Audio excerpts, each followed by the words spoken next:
Welcome.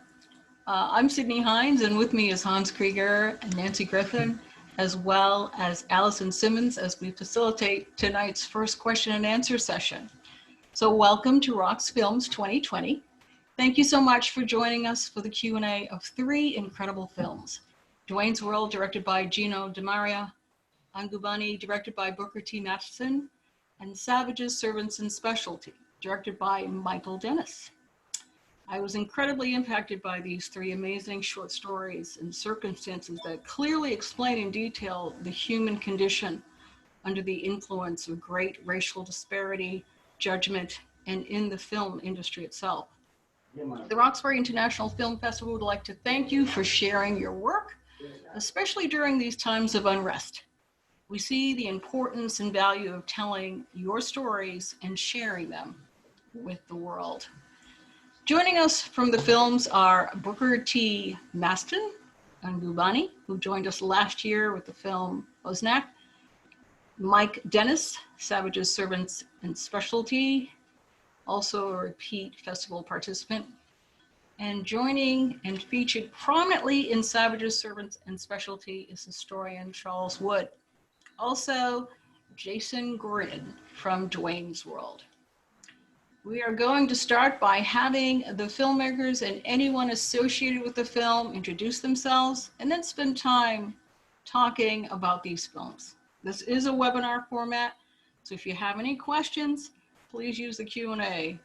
And should you have a comment, please use the chat function. Without further ado, please introduce yourselves. I'm Booker T. Mattison. I directed and produced the short film Ungubani, Who Are You? I'm excited to be back at RoxFilm. Fortunately, the last time I was a part of the festival, it was in person. It was an incredible experience. So I'm looking forward to the digital experience and continuing to utilize technology to showcase and broadcast our stories. Should I go next? Yes, please. My name is Charles Woods. I'm an archivist, researcher. I've been researching the imagery of Blacks in films for more than 50 years. And through this piece, this documentary, along with the director and my partner, Michael Dennis, we wanted to show the foundation of the racism we still see in motion pictures and how it was set in stone during the first 50 years of motion pictures. And that the main images they want to project of Blacks is the distorted image of Blacks as savages, servants, and specialty acts. A way of prescribing our existence, marginalizing who we are, and perpetuating white supremacy. And we have Mike D with us. Thank you for joining us. Please introduce yourself, but we may need you to unmute your Zoom experience. Yeah. Hey, sorry, I'm just running around. I don't have the backdrop, but I think that'll be okay, right? Yeah, hi, I'm Michael Dennis. I am the director of Charles's film, Savages, Servants, and Specialty Acts. Excellent, excellent. And I want to open up with a first question for the directors as well as the participants and our historian Charles Woods. How did this story come to you? How did your stories come to you? What brought the story to your hearts and what made you bring it to the film? Well, in my case, in the case of Ungubani, I had just finished a short film, Bosniak, the film that had screened actually two festivals ago. And that film, it was more expensive than I wanted to, than I wanted it to be. It was in two languages. It was a rather complicated and expansive production. And I didn't want to do another short film on that scale.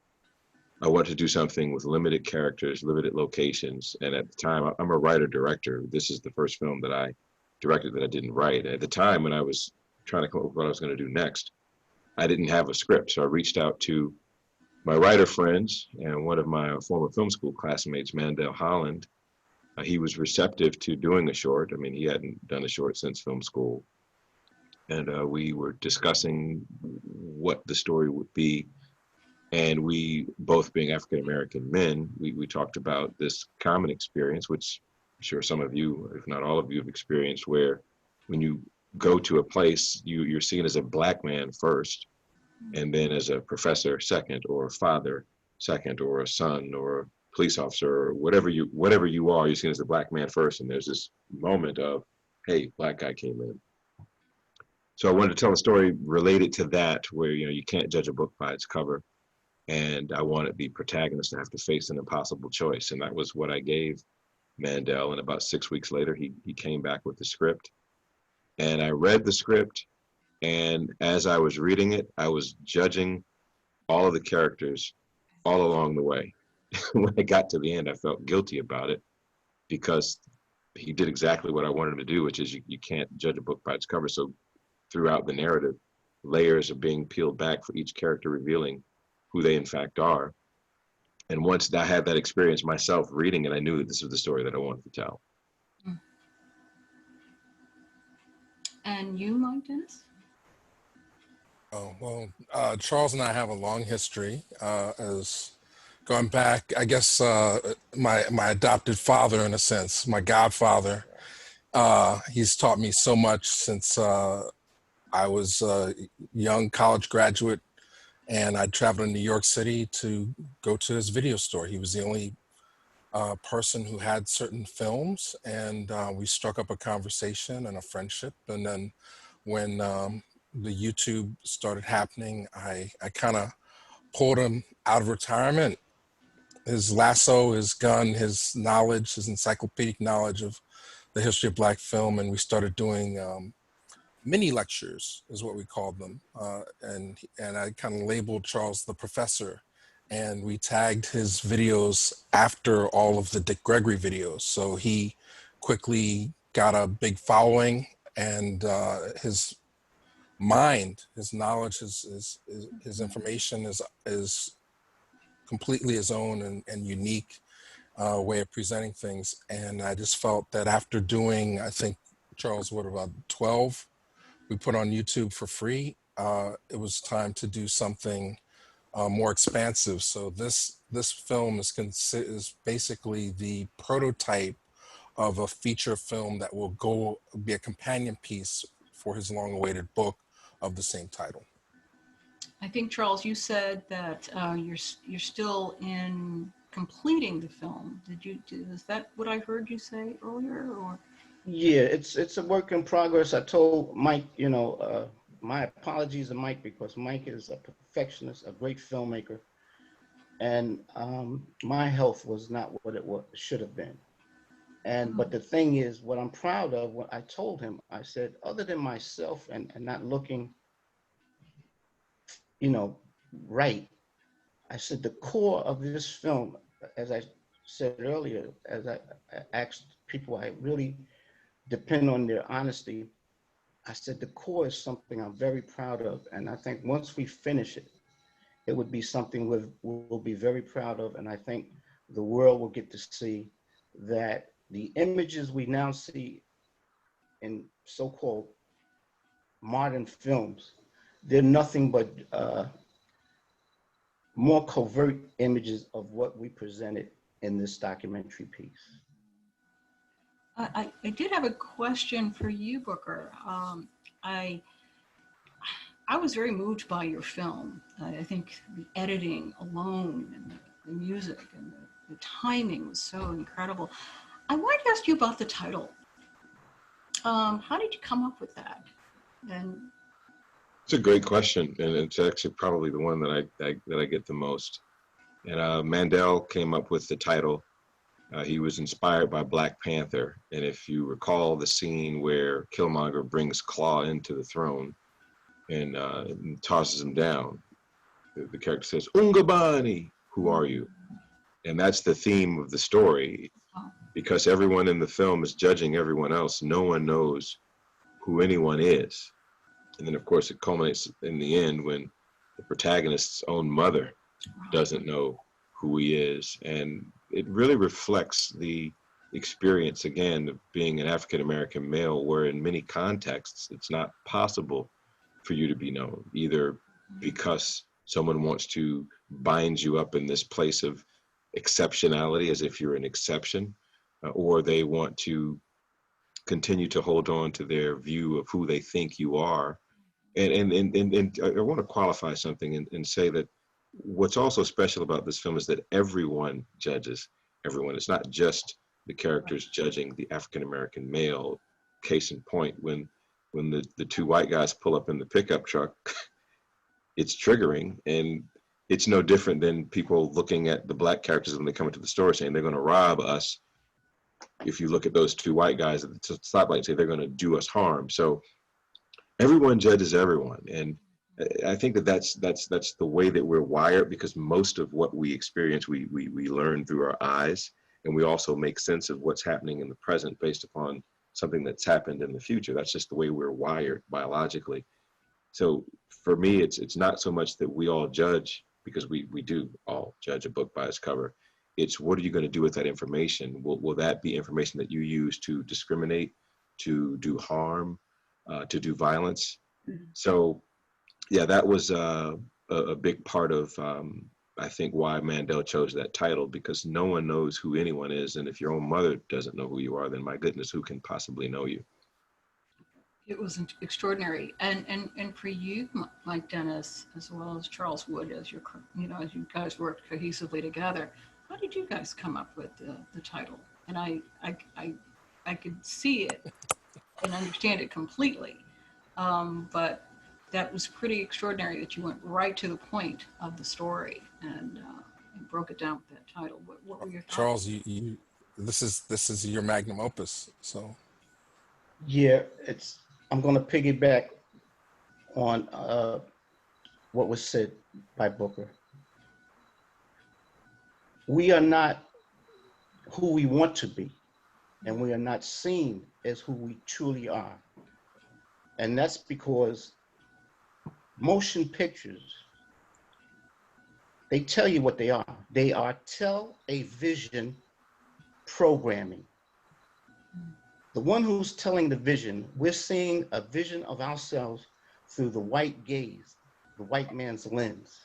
And the projection of us on a screen is how they want us to be seen. And they want us to be seen in a way that perpetuates our acquiescence to a system that is only set about producing our genocide.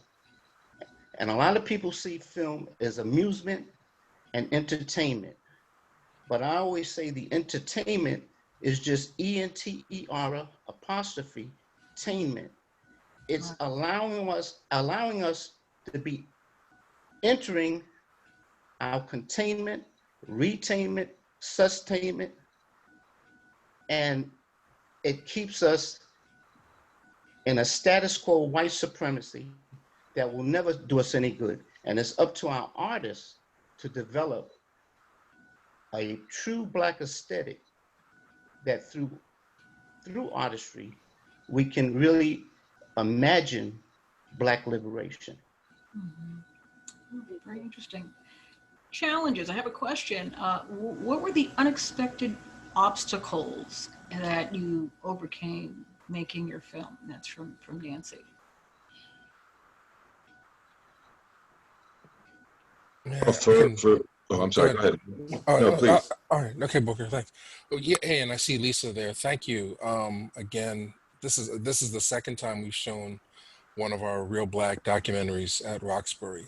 Previously, we showed Black Film Now, which was talking about the current state of African American film and the players, that were sort of making moves and what the anticipation was in this current movement of film. And this film deals with the images of the past. What was interesting to me, we shot the entire film as it exists now in one day. I mean, it took several days to edit, about a week to edit.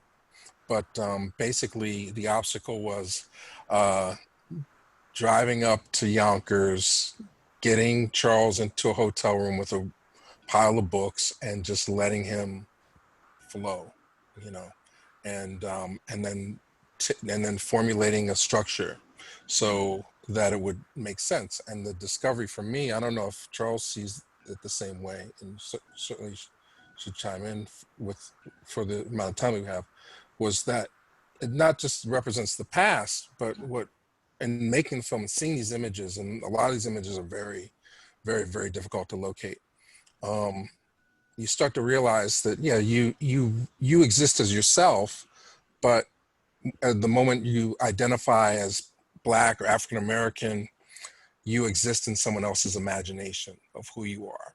So the question that I want people who saw the film to consider after is, now that we all have control. Again, we shot this movie in one day with prosumer equipment and cut on laptops. Everybody has the ability now to do that. What images are we making? I know Booker has taken on that responsibility. Hans has taken on the responsibility, and I know that we have some filmmakers on here. But I think that's the question: what are we helping to poison ourselves in the idea of replicating some of the images that we have grown up with? And That's a great, oh, go ahead. If I could piggyback on that, I think that's a great point, Mike, and it dovetails into what we wanted to accomplish with this film. And even, again, circling back in my experience reading the script, the fact that I myself was judging Black male characters. My dad, who's 72 years old, I had a screening with my dad, my mom, my mother-in-law, and they're all in their 70s. My dad, he's raised, 3 Black men successfully through the crack epidemic, taught me how to be proud to be a Black man. And again, coming into the store, he thought the same thing. These 2 young brothers are going to rob the store. So the power, I mean, Thomas Edison said that whoever controls the motion picture industry controls the most powerful medium of influence over the people. And he said this in the New York Times, and it's true, because even how we see ourselves has been impacted by this industry that has portrayed us in a certain way for over a century at this point. And, to specifically answer your question, Cyndee, I just wanted to jump in, Mike, because I'm like, we're vibing. We're in the same wavelength there.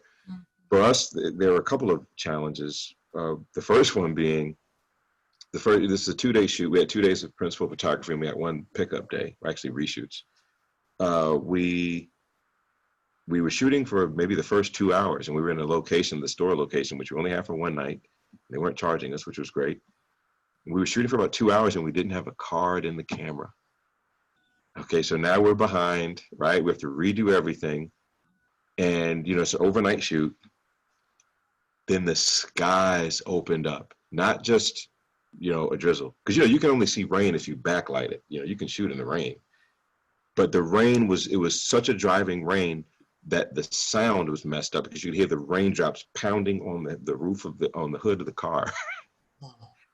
And then our third major challenge, then I'll turn it over to someone else because I talk a lot, was we shot until the sun came up every day, and we shot the car scene last. So the sun came up on us both days. So the pivotal scene of the movie is right there in the middle. The whole entire second act, they're in the car, and the color of the rear window behind their heads was changing. So I'm like, okay, you know what? I can rotoscope it. I can, fix it in post, as they say, until I saw the price tag for how much that would cost me to do it. So then we had to reshoot the entire car scene. So I was telling my wife today that, it might have been my oldest daughter actually, that, each time you make a film, you learn something new. And often you learn more from things that go wrong than when things go right. Because when you're lauded and celebrated, that dog pride that we're all trying to run away from, or rather petting him on the head, when it follows us, we're like, yeah, we're great. But when things go wrong and you have to solve problems and figure it out in the moment, you learn more and you grow and become more adept as a storyteller and as a human being. Wow. So we're going through these challenging times. 2020 has been a very tough year, not to mention how it has affected us all individually. What is the importance of your film during these times?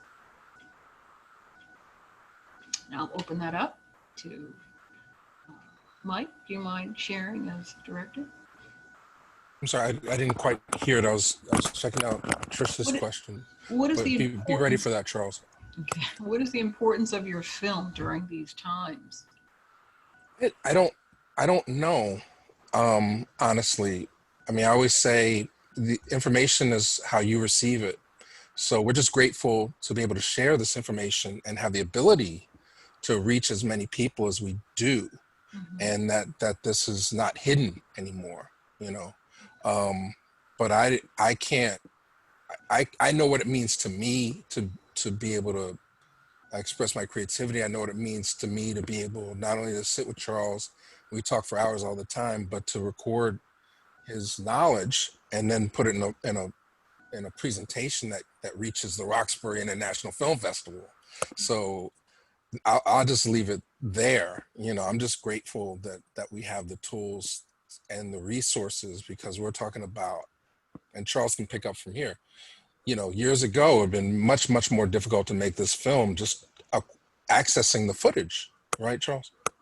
Yes. When I was doing my research, it cost me thousands and thousands of dollars. I had to collect 16 millimeter film.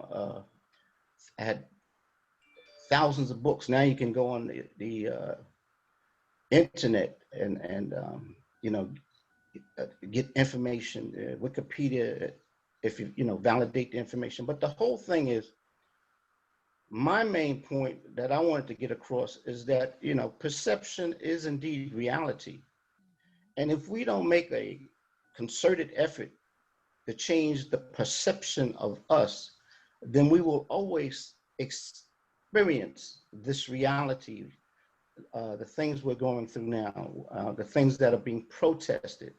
And it's important to realize that, and I love words, and I look at information. The information we've been indoctrinated with is information to keep us in formation, to be acquiescent with what's going on, the tragedies we're suffering, the things we have to go through.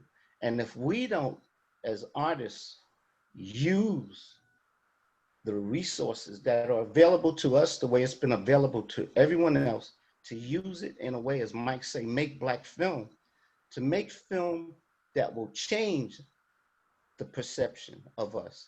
Because until we change the perception of us, then we're always going to suffer what we're suffering now. We have a question from Trisha, and she has a question for you, Professor Woods, and Mike D. She wants to thank you for the film. She said it really hit home, that things are hidden in plain sight. White supremacy is in relation to Black representation in film, and how it's been layered into our consciousness over time and generations. She says that after watching the film and seeing the subtlety of its presence in the Blackest modern film of our time, Black Panther, I'd love to have a framework for being able to identify white supremacy in film. Have you developed a litmus test for identifying media bias that folks can use to do our own research? Very layered question. Mike, you want to take that first? Well, I mean, that's our job. So I would say, I don't know if there's a test, but I mean, the minute you exist in and you call yourself something, you're operating within a white supremacist ideology. You know, and I think if you can take these notes or rewind them back, I'll do on Instagram, because it's very difficult to type right now. But there's some, if you look at any of Charles's mini lectures, you'll start to get an idea of that. But you know, I think the one to start with might be the slap, because that's very that just tells you how difficult it is to exist what Sidney Poitier means in the history of film. There is professor from University of Pennsylvania. He talks about existing, if you're going to exist. Do you remember the gentleman's name from the University of Pennsylvania? Dr. Zuberi. Zuberi. He has a great clip on the channel, and then the entire series with Haile Gerima. He's the one that really enlightened me to the idea, because he is Haile Gerima. Actually, his son has a movie now on Array called Residue, about gentrification. But Haile was a professor for decades at Howard University and was part of the LA Rebellion. And his series that he did with us is magnificent, because he grew up in Ethiopia at a time when Italy was fighting. They were fighting Italy. So he goes to levels of who gets to name the stars, who gets to name the street that you live on. You know, the minute that you subscribe to any of this, you're existing within a white supremacist framework. The people who dominate the culture. So we're not necessarily saying there are levels to it. It just is what it is. However, if you have any you have to understand the same way you understand that eating a lot of McDonald's will make you obese. If you eat it for 60 days straight, you will have bad effects. You have to really consider what digesting and watching these images do over time to your psyche. And also, I guess finally, Classified X, would you agree, Charles, would be a great one? Melvin Van Peebles documentary, and of course, our forthcoming films with Charles. Yeah, to make this right quick, and also to piggyback off something that Booker said, we're all judgmental. We have our perceptions and our feelings about what people say, how they look, what they do. But the thing is, one of the concerns we had with putting in something from Black Panther is there's this sense that we don't want to attack our Black filmmakers. We don't want to make them feel attacked. But to the questioner's attempt to discover or to get our sense of how do we see modern films, Black Panther has been received by a lot of Blacks as something very positive. But on what we call a technology level, there are things in there that counter any Black messaging and promote status quo white supremacy. We won't go into it, but it's there. And when the person says, "Who are you?" in Black Panther, don't forget there's this dichotomy, the Black who Black Panther wants to be versus Killmonger. The Blacks who want to do something with the power they have, those Blacks are painted in motion pictures as a force that has to be destroyed. Remember, the first one who wanted to use this power was killed in the picture, and that was Killmonger's father. Hans has a question for you, Dr. Woods, just in relationship to the film as well. Hello, Dr. Woods. I was proud and glad to see the movie and the film that you and Mike put together. Is very inspiring. It was a great film. One of the questions, though, that was posed to you, Charles, during the movie was, what will be the liberating force to liberate Blacks in America? And one of the things that you said was that film would not be that force. And we see that through protest and the education of African Americans, that also seems to be part and parcel of what may happen to see us being liberated in the future. As a historian, you have the opportunity to see things in the future probably a little bit better than those of us who aren't as in the historical field. What do you feel else has to happen for us to be more on that path to liberation? Well, Thanks for the question, Hans. First and foremost, I think what mitigates our having a Black liberation arts, a Black aesthetic, something through our art that will address our condition, and through our art, pictorialize, message ways we can free ourselves as a people, is the fact that cinema as it exists, cinema is made for commodification purposes. And what they do, Black Panther is a case in point.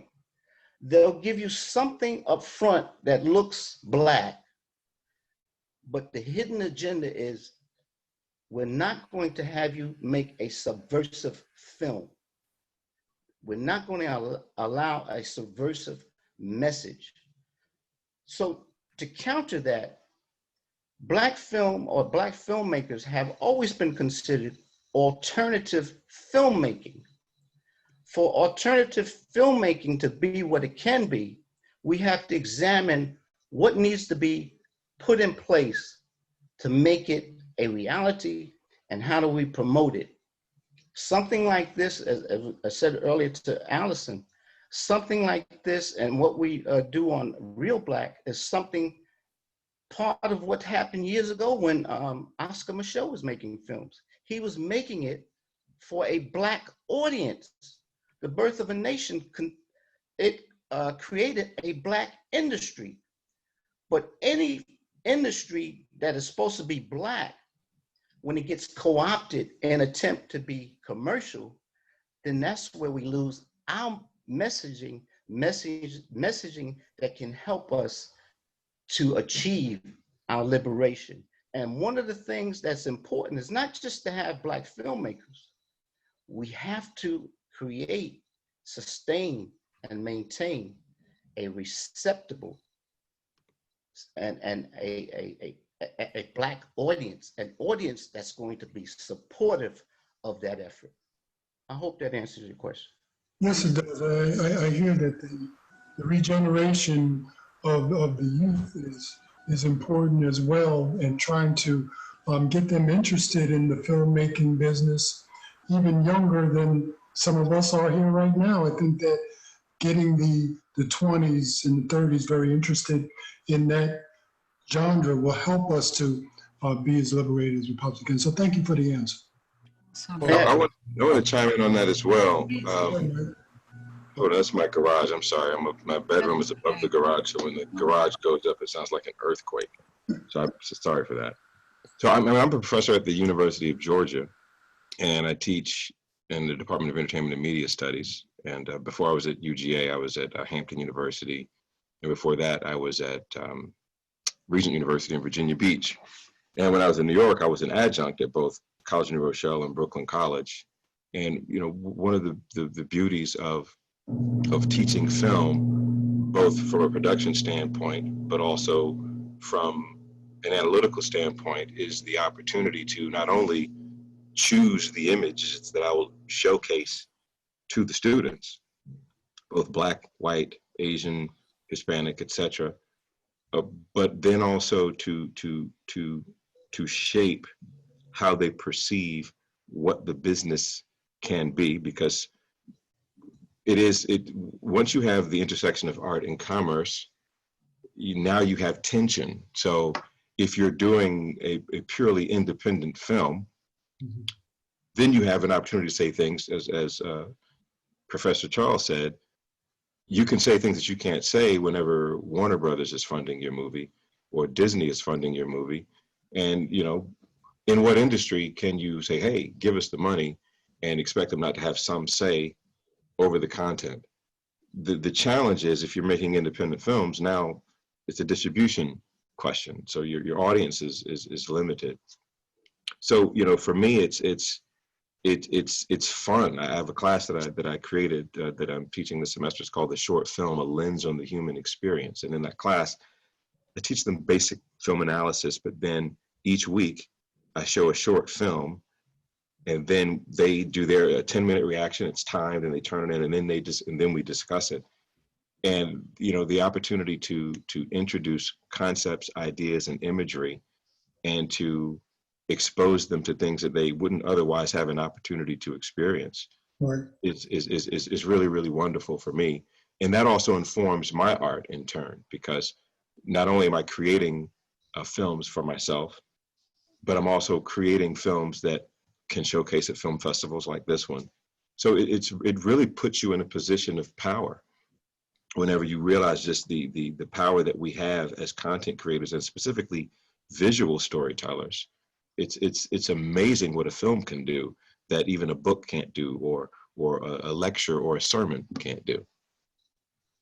We're very grateful for your works. And speaking of works, is there anything that you have coming in the future? As I speak to both Booker and Mike, anything that you're working on right now that will be coming in 2021? Or Well, I'm actually in a surprising space. I didn't think, I'm also a published novelist, and I didn't think I would publish any more books because I've been focusing my time on filmmaking. So I'm in the midst of developing a book proposal for another novel and a book of short stories, which I've never done before, which should be fun. So it'll be interesting to see how that all shakes out. And I'm also developing a television series that was going to be a novel idea. My last book came out in 2011. And I'm developing that as a TV series. And one of the things that I'm excited about now is the fact that there's so many platforms and opportunities to tell your stories. Platforms didn't even exist in our own minds. I mean, I heard you referencing 16 millimeter film. It's like, I mean, back, we shot 16 millimeter film when I was in film school. There's no way I could have conceived, one, that we're going to be here having this conversation. We're all over the country, and that, you can actually, on your phone, watch a movie. I tell my students, they have their entire movie in their backpack, on their laptop. And I'm like, we used to cut on steam back. I mean, you all know what I'm talking about. So I'm excited about the television series and the possibility of doing another novel. And I'm also in the process of adapting my second novel, or rather doing a page one rewrite of a script that I wrote many years ago. So we'll see how that all shakes out. Mike? Just same, developing bigger concepts. We have had unprecedented growth the past couple years with YouTube, and it's a great feeling because we can reach, literally the minute you hit upload, it goes to every country in the world. So it's a global presence, and we're just trying to stay ahead of that concept that Black film is global. So that'll be the next hat.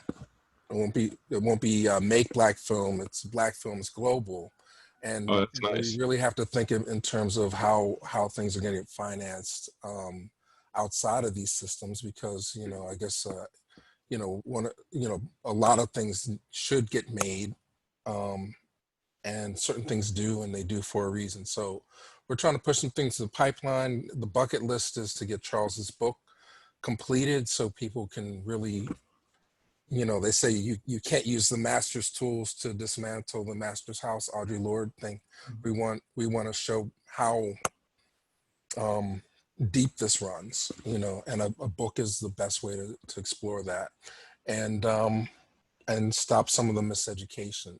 So we're proud. I think at the end of this month, we're going to have 750,000 subscribers on the YouTube channel. So wow. I know there are a lot of people watching this now, and I hope that you already subscribed. If not, I hope that you're the 750,000th subscriber, if not the 750,001 subscriber, because that'd be a great number for us to get to by the end of October.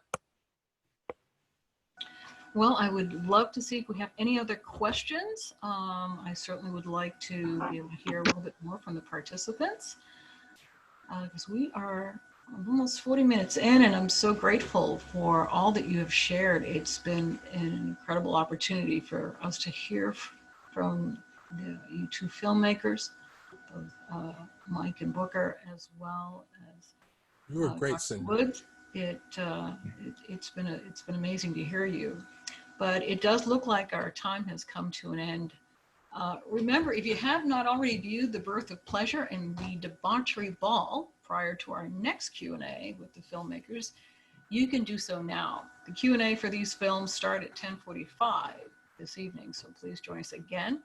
It promises to be a great evening later. After the Q&A, we will have the Debauchery Ball DJ Party Experience featuring Love After Sex and Camden Lee. So I definitely take a look at our website for all the other activities and the films throughout the weekend, throughout the festival. It is really been a very exciting time for us to do this virtual experience. It's so great to have people come join us in our first experience like this.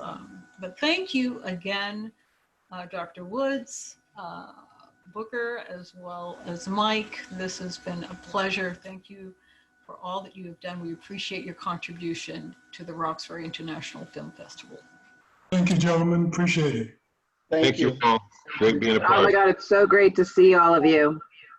Hey there. There she is. Really great. Hi, guys. Hi there. So good to see you. Thank Thank you, you, Lisa. Cyndee and Hans. That was beautiful. Awesome. Thank you. But it's really great to see you all.